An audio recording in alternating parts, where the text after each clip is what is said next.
Que o amor e a fé e a paz estejam com você, da parte de Deus Pai e do nosso Senhor Jesus Cristo.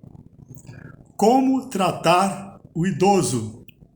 Capítulo 11, Pastora Terezinha de Almeida Fonseca de Carvalho. Não é qualquer pessoa que sabe cuidar do idoso. Aprenda a cuidar do idoso. Para cuidar bem do idoso, é preciso receber de Deus o amor. Há profunda diferença entre amar e gostar.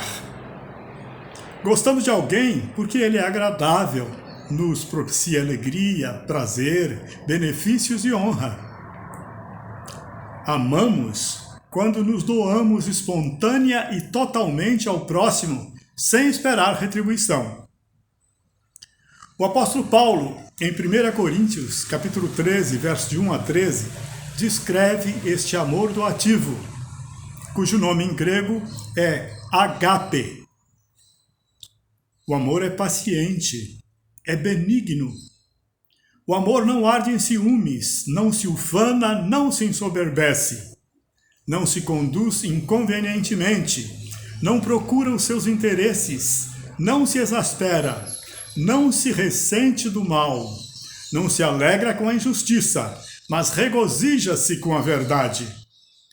Tudo sofre, tudo crê, tudo espera, tudo suporta. O amor jamais acaba. Agora, pois, permanecem a fé, a esperança e o amor, estes três. Porém, o maior destes é o amor. A epístola de 1 João, capítulo 3, versos 16 e 17, afirma: Nisto conhecemos o amor, que Cristo deu a sua vida por nós e devemos dar nossa vida pelos irmãos. Ora, aquele que possuir recursos deste mundo e vir seu irmão padecer necessidade e fechar-lhe o seu coração, como pode permanecer nele o amor de Deus? A diferença entre gostar e amar aparece também no diálogo de Jesus Cristo com seu discípulo Simão Pedro. A Bíblia Alfalite, versão do ano 2000 e do 2002, apresenta a tradução literal e mais correta do grego sobre esta passagem. Fica assim: Depois de comerem, Jesus perguntou a Simão Pedro: Simão, filho de João, me amas? Em grego está agapansme. Me amas mais do que estes? Ele respondeu: Sim, Senhor, tu sabes que gosto muito de ti. Em grego está filose. Jesus lhe disse: Cuida dos meus cordeiros. E tornou a perguntar-lhe pela segunda vez: Simão, filho de João, tu me amas? Agapansme. E ele respondeu: Sim, Senhor, tu sabes que gosto muito de ti. Ele respondeu em grego: filose. Ele não respondeu com o mesmo verbo que Jesus perguntou. Ele teria de ter respondido: agapose. Eu te amo como tu me amas. Ele respondeu: tu sabes tudo. Eu gosto muito de ti. Jesus lhe disse: pastoreia minhas ovelhas. Jesus lhe perguntou na terceira vez: Simão, filho de João, você gosta de mim? Fileis-me. Jesus não perguntou mais agapansme.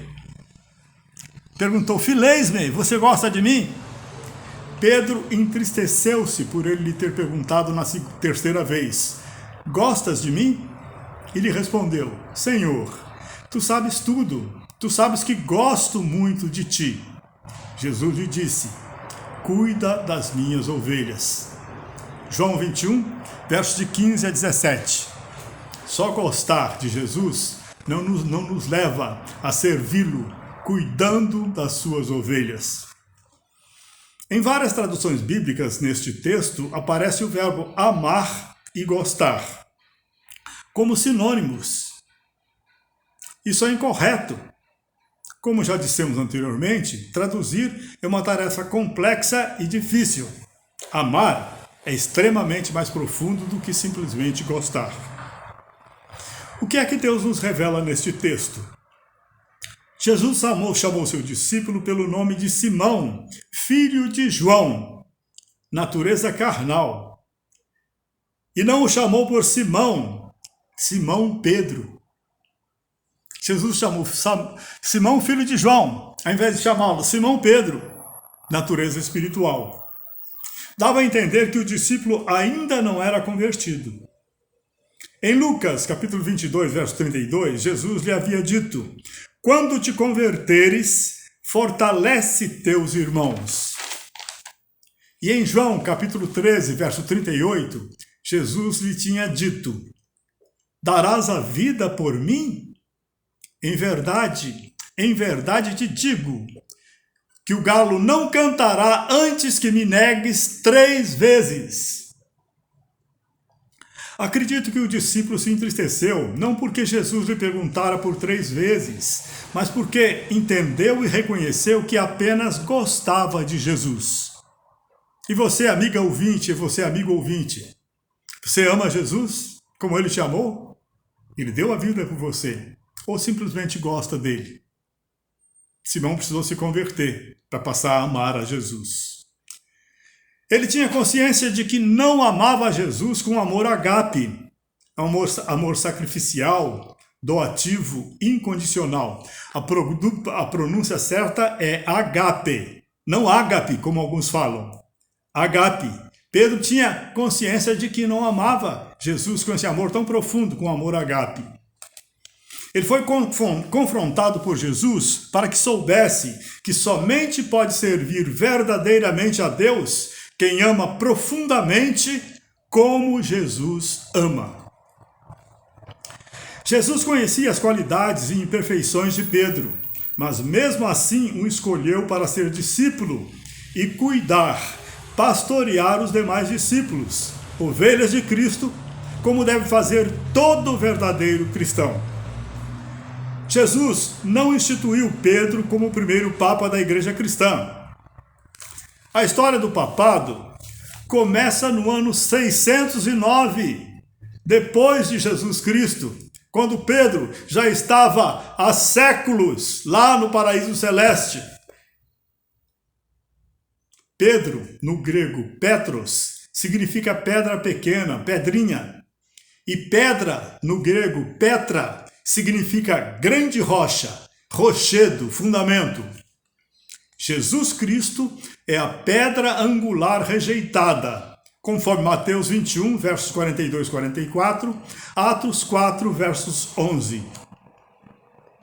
Em 1 Pedro, capítulo 2, versos 5 e 6, o próprio discípulo Pedro escreve: também vós, como pedras vivas, sois edificados como casa espiritual, para serdes sacerdócio santo, a fim de oferecerdes sacrifícios espirituais aceitáveis a Deus por meio de Jesus Cristo. Por isso está na Escritura: eis que ponho em Sião uma pedra angular, escolhida e preciosa, e quem nela crer jamais será envergonhado. Tradução da Bíblia Alfalite. Em Mateus capítulo 16, versos 18 e 19, Jesus diz: também eu te digo que és Pedro, no grego Petros, e sobre esta pedra, no original grego Petra, edificarei a minha igreja, e as portas do inferno nunca prevalecerão contra ela. Eu te darei as chaves do reino dos céus. Tudo que ligares na terra será ligado nos céus, e o que desligares da terra será desligado nos céus. Tradução da Bíblia Alfalite.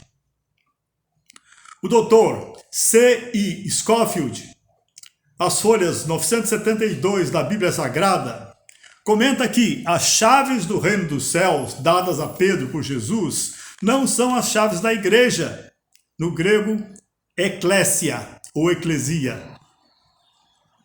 E essas chaves são do reino dos céus, no sentido do capítulo 13 de Mateus, isto é, na esfera da profissão cristã, pois foi Pedro quem abriu a porta da oportunidade cristã a Israel no dia do Pentecostes, conforme Atos 2, versos 34 a 42. E aos gentios ele abriu a porta também na casa de Cornélio, conforme Atos 30, versos 34 a 48. E que refutou o jugo da lei, conforme Atos 15, versos 1 e de 6 a 11. O tipo de autoridade recebida por Pedro é confirmada por ele próprio. Pedro, apóstolo de Jesus Cristo, conforme 1 Pedro 1, verso 1. E eu, presbítero como eles, pastoreai o rebanho de Deus. 1 Pedro 5, versos 1 e 2. Verdadeiramente arrependido, convertido, ele entregou sua vida totalmente a serviço de Deus. Não usurpou liderança e honra terrenas para si próprio. Minha mãe teve a graça de receber gratuitamente de Deus o amor ágape que a inundou e fez o seu viver florir e dar frutos agradáveis em meio a espinhos do mundo.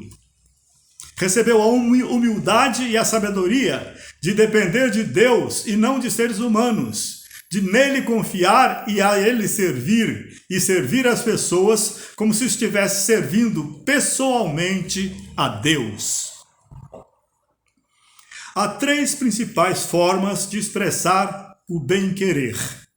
A primeira, o amor ágape. É um amor doativo, divino, que procede do triuno Deus um. Faz parte do fruto do Espírito Santo, conforme Gálatas 5, 22. E permanece para sempre, conforme 1 Coríntios 13, versos 8. Segundo, o amor eros. É o gostar afetivo sexual, oriundo da alma e do corpo físico, carnal. Conforme Gênesis 1, 28a, 2, versos 24 e 4, versos 1a. Como a paixão tem seus altos e baixos, esse amor eros. Ele pode vir a se extinguir ou perder a força. Inclusive, pode tornar-se dominador, agressor, invasor e até mortífero. E o terceiro tipo é o amor filéu. É a amizade, é fruto da alma. Pais, filhos, demais parentes, supostos amigos, companheiros e vizinhos podem, em determinado momento, querer bem um ao outro, em outras ocasiões, rejeitar, odiar e prejudicar um ao outro por motivos até triviais. Tanto os sentimentos afetivo sexual como a amizade, se banhados pelo amor ágape, são expressões do bem, do bom e da beleza.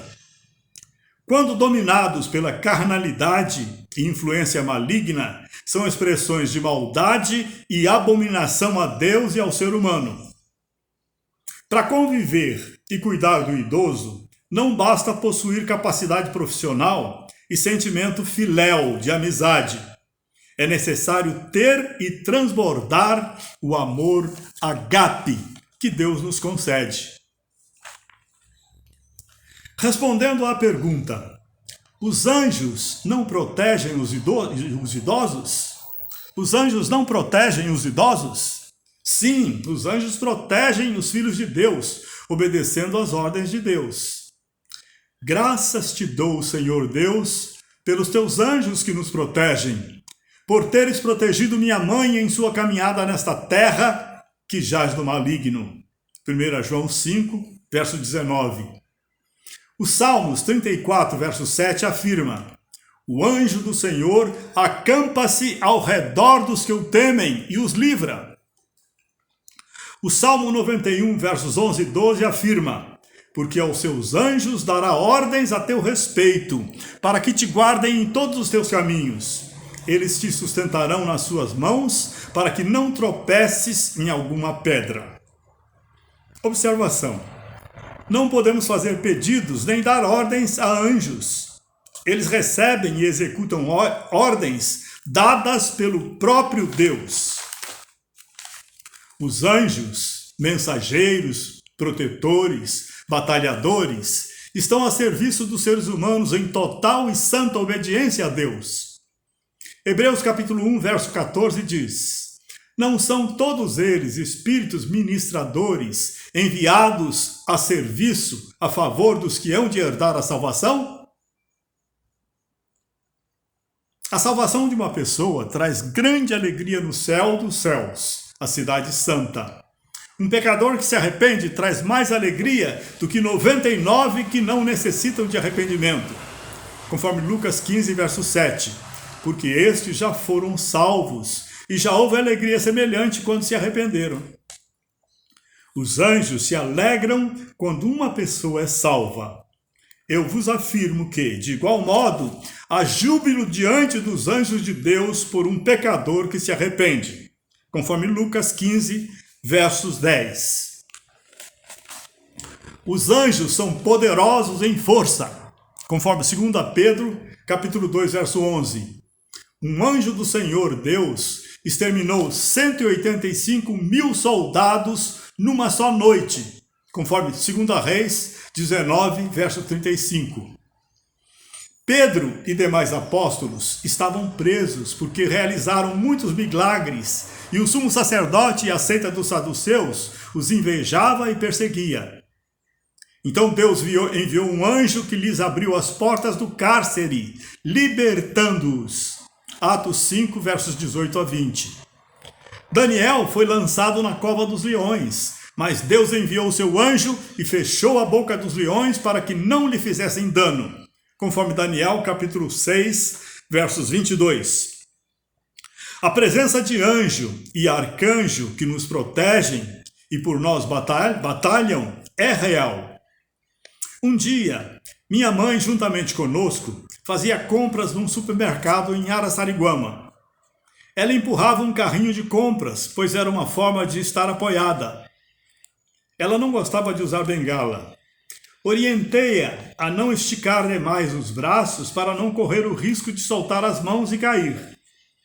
Mas ela se sentia bem como estava e continuou com os braços estendidos, segurando firme o carrinho do supermercado. O jardineiro Fernandinho, servo de Deus, que morava no residencial Vale da Bênção, onde residíamos, e que recebera de Deus o dom de visão espiritual, também estava ali no mercado fazendo compras. Ele passou ao nosso lado e logo a seguir, voltando, nos disse: há um anjo entre a sua mãe e o carrinho de compras. Aleluia! Protegendo-a. Com alegria, agradeçamos ao Senhor nosso Deus pelo seu amor, poder e cuidado carinhoso para com cada um de nós. A palavra de Deus em Colossenses capítulo 2, verso 18, nos orienta a não cultuar os anjos e a não nos ajoelharmos diante deles em adoração. Em Apocalipse capítulo 22, versos 8 e 9, está escrito: eu, João, sou quem ouviu e viu estas coisas. Prostrei-me ante os pés do anjo que me mostrou essas coisas para adorá-lo. Então ele me disse: vê, não faças isso. Eu sou conservo teu, dos teus irmãos os profetas e dos que guardam as palavras desse livro. Adora a Deus. Em 2 Coríntios, capítulo 11, verso 14, o apóstolo Paulo nos alerta a discernir se o anjo é da parte de Deus ou de Satanás. Ele diz: não é de admirar, porque o próprio Satanás se transforma em anjo de luz. Em Gálatas capítulo 1, verso 8 está afirmado: mas ainda que nós, ou mesmo um anjo vindo do céu, vos pregue evangelho que vá além do que vos temos pregado, seja anátema, seja amaldiçoado. Observação. Amigo ouvinte, se Deus lhe conceder visão espiritual e um anjo lhe aparecer, seja sábio e ousado. Diga-lhe: se você vem da parte de Jesus Cristo, seja bem-vindo. Se veio da parte do maligno, saia e não volte mais. Todo filho de Deus que nele crê e possui dentro de si o Espírito Santo tem esta autoridade de expulsar demônios, conforme Marcos, capítulo 16, verso 17, Lucas, capítulo 10, verso 19. Peça a Deus para lhe abrir os olhos do Espírito e você verá a realidade invisível. E não tema, Os filhos de Deus estão protegidos pelo sangue de Jesus que os justificou em aliança eterna, pela palavra de Deus e seu Espírito Santo, pela armadura espiritual recebida, conforme Efésios capítulo 6, verso 18. Estão protegidos pelos anjos protetores e batalhadores que Deus envia, conforme Salmo 91, versos 11 a 16, Daniel 10, versos 10 a 13, versos 18 e 20 também, e conforme Atos, capítulo 12, versos 5 e 8. A Jesus Cristo toda a glória. Jesus, é impossível conhecê-lo sem amá-lo, amá-lo sem segui-lo. Aleluia!